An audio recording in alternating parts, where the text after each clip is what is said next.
कहानी की स्टार्टिंग में हमें दक्षिण अफ्रीका के एक कबीले का सीन दिखाया जाता है। वहाँ के लोग आजकल इस टेक्नोलॉजी भरी दुनिया से दूर ही रहते हैं। वहाँ के जो बच्चे हैं उन्हें गवारा गवारा खेलना बहुत पसंद है, जिसमें एक पत्थर को एक लकड़ी से किसी भी जानवर की गुफा के अंदर मारकर पहुंचाना होता है। वहाँ के सरदार का नाम चुन था। जब वो सस्ता नशा कर रहा होता है तब वो देखता है कि एक पक्षी जो कि आसमान में पाद मारते हुए जाते हुए दिखाई दे रहा है। इतने बड़े पक्षी को देखकर वो उसे पकड़ने के लिए चल देता है, पर बाद में पता चलता है कि वो एक क्रैश होता हुआ प्लेन था। एरोप्लेन के क्रैश होने से सभी यात्री मर चुके थे, लेकिन एक छोटा सा बच्चा उसमें बचा हुआ था। तभी एक शेर उस बच्चे को खाने के लिए आने लगता है, लेकिन इससे पहले कि वो उस बच्चे को हानि पहुंचाता, बच्चे ने एक जोरदार पाद मारा, जिससे कि शेर अपना आपा खो दिया और वहां से चला गया। ये घटना होते हुए उस कबीले का सरदार भी देख रहा था। वो सोच रहा था कि ये बच्चा काफी ज्यादा ताकतवर है, इसलिए उसने शेर को भगा दिया। इसके बाद कबीले का सरदार उस बच्चे को उठाकर अपने कबीले में ले आता है और इसी तरह से कुछ साल बीत जाते हैं और अब बच्चा काफी बड़ा हो चुका है। इसके बाद हमें यहाँ पर दिखाया जाता है कि कबीले का सरदार परेशान है, क्योंकि अभी तक उसके 4 बच्चे पैदा हो चुके हैं, पर उसमें से एक भी बेटा पैदा नहीं हुआ। उसकी गोदाम जैसी बीवी कहती कि महाराज परेशान ना हो, इस बार मैं आपको बेटा ही पैदा कर दूंगी। अब बेटा है या बेटी ये पता करने के लिए महाराज एक खुजली बाबा को पकड़ कर लाते हैं, जो कि हड्डियों को पकड़कर बता देता है कि बेटा पैदा होगा या बेटी। दूसरी तरफ हम उस बच्चे को देखते हैं जो कि गंवार गंवार खेल रहा था। बच्चा पत्थर पर निशाना लगाता है तो गलती से निशाना गलत लग जाता है और वो पत्थर जहाँ पर खुजली बाबा बैठे थे उनके ऊपर पानी से भरे मटके में लग जाता है, जिससे कि मटका फूट जाता है और खुजली बाबा पानी से गीले हो जाते हैं। इसके बाद वो बच्चा खुजली बाबा के पास जाकर उनसे माफी मांगता है। महाराज खुजली बाबा से पूछते हैं कि हड्डियों को पड़ने के बाद क्या मालूम हो रहा है, लड़का होगा या लड़की। तब खुजली बाबा कुछ नहीं बोलते। तभी वो बच्चा बोलता है कि महाराज अब आपको कुछ मिलने वाला है। तभी महाराज मुंह को ऊपर की तरफ करते हैं और तभी एक कौवा उनके मुंह पर पोटी कर देता है, जो कि उस बच्चे के कहने के अनुसार कारनामा सच होता है। इसलिए महाराज उसे खुजली बाबा की जगह पर रख लेते हैं और इस बच्चे का नाम रखते हैं बॉन्स। अब ऐसे समय बीतता रहता है और हमें 35 साल के बाद का समय दिखाया जाता है, जहाँ पर जो कबीले का सरदार था यानी महाराज, उसने शादी करने के मामले में हाफ सेंचुरी पूरी कर ली थी। हैरान तो ये सुनकर होंगे कि शादी के साथ साथ वो 150 बच्चे भी पैदा कर चुके थे, जिसमें से एक भी बेटा पैदा नहीं हुआ था। उसकी 50वीं वाइफ का 6ठा महीना चल रहा था, इसलिए वो बॉन्स को हड्डियां पड़ने के लिए बुलाता है। हड्डियां पड़ने के लिए बॉन्स अपने हाथ पर महाराज को थूकने के लिए कहता है, पर महाराज गलती से उसके मुंह पर ही थूक देते हैं। खैर कोई बात नहीं। इसके बाद वो हड्डियों को पढ़कर बताता है कि आपकी 50वीं पत्नी का भी कोई बेटा नहीं है, और साथ ही साथ वो ये भी कहता है कि महाराज आपका एक बेटा है जो कि सूरज के देश में रहता है। ये सुनकर महाराज सोच में पड़ जाते हैं। कुछ देर सोचने के बाद उन्हें याद आता है कि कुछ समय पहले वो उत्तरी दिशा में गए थे और सन सिटी नाम के शहर में रुके थे, जहाँ पर अलकायदा नाम की लड़की के साथ एक वही वाली तपस्या की थी। महाराज बॉन्स से कहते हैं कि मैंने अलकायदा को एक ऐसा ही हड्डी का नेकलेस दिया था, और तभी महाराज बॉन्स को वो हड्डी का हार देकर अलकायदा को ढूंढ कर लाने के लिए कहते हैं। बॉन्स महाराज को पप्पी और झप्पी देकर उस शहर की ओर निकल जाता है जहाँ पर महाराज ने उस लड़की के साथ तपस्या की थी।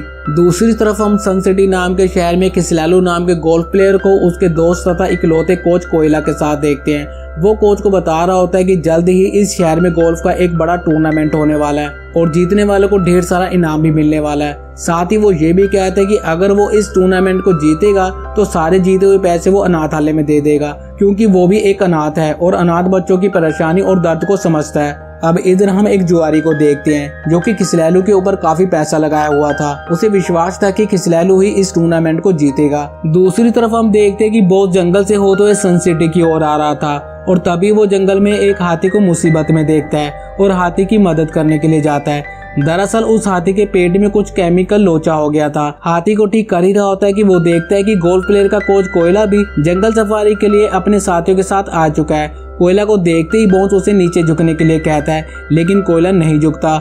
वो कहता है कि मैं इस जंगल का राजा हूँ, मैं तुम्हारे सामने क्यों झुकूं। तभी वो हाथी एक धमाकेदार पाद मारता है, जिससे कि एक गोला बाहर निकलकर उसके मुंह पर जाकर लगता है। तब कोयला को पता चलता है कि नेचुरल गैस कितनी ताकतवर होती है। हाथी का इलाज करने के बाद वो सन सिटी की ओर निकल जाता है और फाइनली कई दिनों की मेहनत के बाद वो सन सिटी पहुंच जाता है। एक दिन वो बगल के तालाब से मछली पकड़कर वहीं पर पकाकर खाने लगता है। तभी खिसलालू गोल्फ की बॉल को जोर से मारता है और तब उसका कोच कोयला बॉल की दूरी नापने के लिए आता है। तब वो देखता है कि यहाँ पर वो मछलियों को बनाकर खा रहा है। ये देखकर वो भड़क जाता है और उसके सामान को उठा उठाकर फेंकने लगता है। हड्डियों को नीचे पड़ा हुआ देखकर बोन्स को पता लग जाता है कि अब कोई मुसीबत आने वाली है। वो कोयला को नीचे झुकने के लिए कहता है पर कोयला नहीं झुकता। तभी ऊपर से एक एरोप्लेन जा रहा होता है जिसमें एक सुअर होता है। गलती से वो सुअर गिर जाता है और सीधा कोयला के ऊपर आकर गिरता है। इसके बाद कोयला को हॉस्पिटल में एडमिट कराना पड़ता है। कोयला किसलैलू का कोच होता है, इसलिए सब लोग सोचने लगते हैं कि किसलैलू कोयला के बिना नहीं जी सकता। जोरी ने किसलैलू के ऊपर काफी पैसे लगा दिए थे, इसलिए उसको सबसे ज्यादा टेंशन होने लगती है। अब टूर्नामेंट का दिन आ जाता है। टूर्नामेंट के दिन किसलैलू निशाना तो लगा रहा होता है पर उसका एक भी निशाना सही नहीं लग रहा होता। दूसरी तरफ बोन्स हड्डियों को लेकर जंगल में जाकर शुक्रिया अदा कर रहा होता है। तभी वो गैंडे के एक सींग से काफी सुंदर धुन बजाने लगता है। धुन की आवाज सुनते ही किसलैलू निशाने पर शॉट मारने लगता है, लेकिन कुछ देर बाद वो उस धुन को बजाना बंद कर देता है और फिर से किसलैलू बेकार शॉट मारने लगता है। तभी वो अपने एक शॉट को जंगल में देखने के लिए जाता है। दूसरी तरफ बोन्स हड्डियों को पढ़ने की कोशिश कर रहा होता है। आंखें खोलते ही वो देखता है कि किसलैलू उसके सामने खड़ा होता है और वो समझ जाता है कि उसके राज्य का राजकुमार यही है, यानी कि उस सरदार का बेटा यही है। बोन्स उसे बताता है कि आप ही हमारे सरदार के बेटे हो, यानी कि आप ही हमारे राजकुमार हो। तब किसलैलू उसे कहता है कि अगर मैं तुम्हारा राजकुमार हूँ तो तुम मेरी हर एक बात मानोगे। इसके बाद बोन्स उसकी बात मान लेता है और किसलैलू के साथ ग्राउंड पर आ जाता है। किसलैलू अब उसे धुन बजाने को कहता है पर बोन्स गधा था, उसने उसके सिर पर ही धुन बजा दी, जिससे कि गैंडे के सींग टूटकर 2 टुकड़ों में बढ़ जाते हैं। अब जब वो टूटे हुए सींग से धुन बजाता है तो किसलैलू और भी ज्यादा बेकार शॉट मारने लगता है। तभी बोन्स के दिमाग में एक आइडिया आता है और वो गवारा गवारा खेल के बारे में बताने लगता है, जो कि उसके कबीले में पहले वो खेला करते थे। बोन्स उसके अंडों पर एक लकड़ी से हिट करता है। तभी किसलैलू फिर से अच्छे शॉट मारना शुरू कर देता है। इसी दौरान किसलैलू एक शॉट मार रहा होता है। तभी बोन्स उस बॉल को गड्ढे में जाने से पहले ही पकड़ लेता है और किसलैलू से कहता है कि राजकुमार अब हमें अपने देश जाना चाहिए, हमें यहाँ रुके हुए बहुत समय हो चुका है। बॉल को गड्ढे में जाने से पहले ही उसने पकड़ लिया था, इसलिए गेम के मैनेजमेंट के ऑफिसर उसे पकड़कर ग्राउंड के बाहर फेंक देते हैं। अब रात का सीन देखते हैं। किसलैलू एक बार में जाता है और वहाँ पर वो एक लड़की का गाना सुनता है जो कि बहुत ही सुंदर गा रही होती है। गाना सुनने के बाद किसलैलू को उससे प्यार हो जाता है। वो बार उसी का होता है जिसने टूर्नामेंट में किसलैलू के ऊपर पैसा लगाया था, यानी कि जोरी का, और वो उस लड़की को लेकर वहाँ से चला जाता है। दूसरी तरफ बोन्स जंगल में बैठकर गाना गा रहा होता है। तभी वहाँ से ललिता गुजरती है जो कि बोन्स को पहचान लेती है। दरअसल ललिता भी उनके कबीले वालों में से एक थी, पर कुछ साल पहले वो यहाँ पर आ गई थी। वो ललिता को बताता है कि वो यहाँ पर महाराज के किस काम के लिए आया है। इसके बाद वो रात को किसलैलू को अगवा कर लेता है और उसे अफ्रीका लेकर जाने लगता है। वहीं दूसरी तरफ उसके लापता होने की खबर उस जुआरी को पता चल जाती है, जिसने कि उसके ऊपर ढेर सारा पैसा लगा रखा था।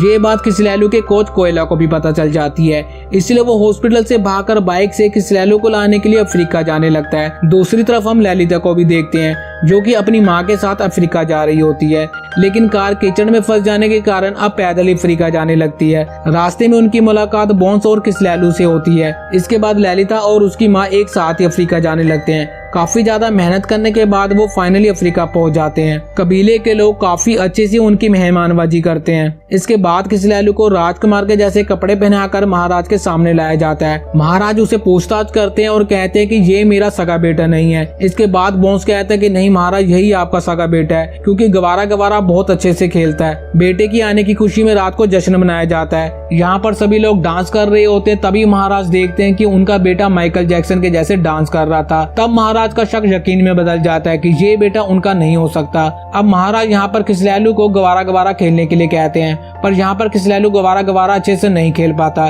जब वो लकड़ी से पत्थर को मारता है तब गलती से उसके हाथ से वो लकड़ी छूट जाती है, जो कि जाकर महाराज के सिर पर लगती है। इस घटना से महाराज घबरा जाते हैं और वो बोन्स से कहते हैं कि ये मेरा बेटा हो ही नहीं सकता, इसे तुम कहाँ से उठा कर लाए हो। इसके बाद महाराज ये भी कहते हैं कि मैं कल ही पूर्वजों के पहाड़ों पर जाकर आत्महत्या कर लूंगा। अगले दिन महाराज अपने साथियों के साथ पूर्वजों के पहाड़ में आत्महत्या के लिए जा रहे होते हैं। दूसरी तरफ वो जोरी जिसने किसलैलू के ऊपर पैसा लगाया था, वो भी हेलीकॉप्टर से अफ्रीका आ चुका है। वो किसलैलू को गुलछर्रे उड़ाते हुए देख लेता है और किसलैलू के पास जाकर उसे हेलीकॉप्टर में बैठने को कहता है, पर किसलैलू नहीं बैठता। किसलैलू के जाते ही वो ललिता को मारने की कोशिश करता है। इसी दौरान उसके हाथ से गोली चल जाती है। गोली की आवाज सुनकर किसलैलू ललिता को बचाने के लिए आता है और वो आकर देखता है कि उस जौहरी ने ललिता को रस्सी से पेड़ के साथ बांध दिया है। तभी वो देखता है कि एक शेर ललिता को खाने के लिए आ रहा होता है। खिचलैलू उस शेर से नहीं डरता और उसे भगा देता है। अब ये सब करते हुए महाराज देख लेते हैं और महाराज से बोन्स फिर से कहता है कि महाराज ये आपका ही लड़का है, और इस बार महाराज यकीन कर लेते हैं। इसके बाद उसे फिर से कबीले में लाया जाता है। कबीले में आने के बाद खिचलैलू कहता है कि मुझे अपनी ताकत के बारे में कुछ भी पता नहीं था, पर अब मुझे पता चल चुका है कि मैं राजा बनने के लायक हूँ। इसके बाद खिचलैलू ये भी कहता है कि मैं यहाँ का राजा बनने से पहले एक बार गोल्फ खेलने के लिए सन सिटी जाना चाहता हूँ। महाराज फिर से कहते हैं कि मुझे अभी यकीन नहीं हो रहा है कि ये मेरा सगा बेटा है भी या नहीं, इसलिए महाराज बोन्स को फिर से हड्डियां पड़ने के लिए कहते हैं। दूसरी तरफ हम खिचलैलू के कोच कोयला को भी देखते हैं, जो कि कैसे भी गिरते पड़ते अफ्रीका आ चुका था। जौहरी जब अपने हेलीकॉप्टर से वापस जा रहा होता है तब वो देखता है कि कोयला वहीं नदी के पास आराम कर रहा होता है। जौहरी के हेलीकॉप्टर में से एक रस्सी लटक रही होती है जिसमें एक हुक लगा होता है, और वो हुक कोयला के बेल्ट में अटक जाता है। कोयला हेलीकॉप्टर के साथ साथ हवा में उड़ने लगता है। बोन्स हड्डियों को पड़ते हुए ऊपर की ओर फेंकता है। तब हेलीकॉप्टर से कोयला का हुक निकल जाता है और कोयला हड्डियों के साथ उसके सामने गिरता है। तब बोन्स समझ जाता है कि राजा का असली बेटा कोयला है, खिचलैलू नहीं है।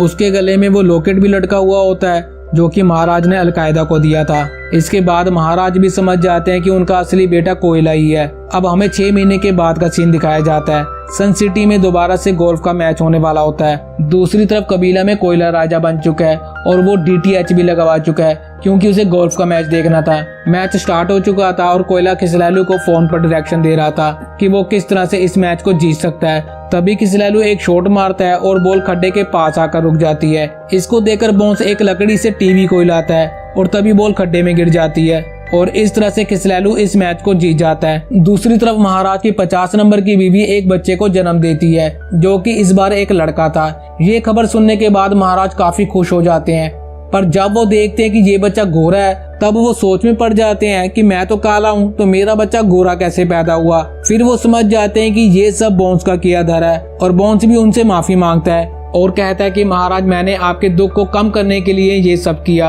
इसके बाद महाराज कुछ देर तक सोच विचार करते हैं और फिर इस बच्चे को अपना लेते हैं और इसी के साथ इस प्यारी सी कहानी का अंत हो जाता है। अगर आपको ये प्यारी सी कहानी पसंद आई है तो हमारे चैनल को सब्सक्राइब जरूर करें और इस वीडियो को लाइक और शेयर भी जरूर करें। धन्यवाद। पसंद आती है तो प्लीज वीडियो को लाइक करें, चैनल को सब्सक्राइब करें, और हाँ अगर वीडियो पसंद नहीं आती है तो प्लीज वीडियो को डिसलाइक करके जाना, पर प्लीज अपना रिस्पॉन्स जरूर शेयर करें। तब तक के लिए बाय बाय, मिलते हैं अगली वीडियो में।